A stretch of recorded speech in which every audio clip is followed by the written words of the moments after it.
Jesus veio ao mundo para destruir as obras do diabo. Mas a obra do diabo, irmãos, ela só é destruída quando a unção de Deus começa a entrar em ação.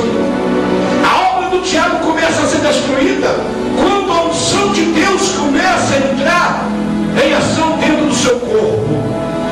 A Bíblia nos fala, lá em Romanos, se eu não me engano, capítulo 1, que o Evangelho é o poder de Deus para todo aquele que crê. Olhe para o pastor agora. Você que está enfermo, doente, você que está aí, parado, pedindo a Deus o milagre na sua vida. O Evangelho é o poder de Deus só para aquele que crê.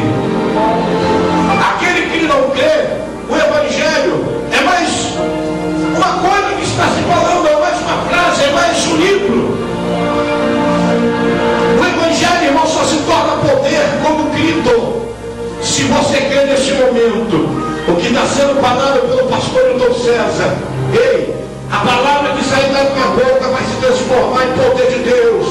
A palavra que sair dos meus lábios vai se transformar em poder de Deus. E você vai ser impactado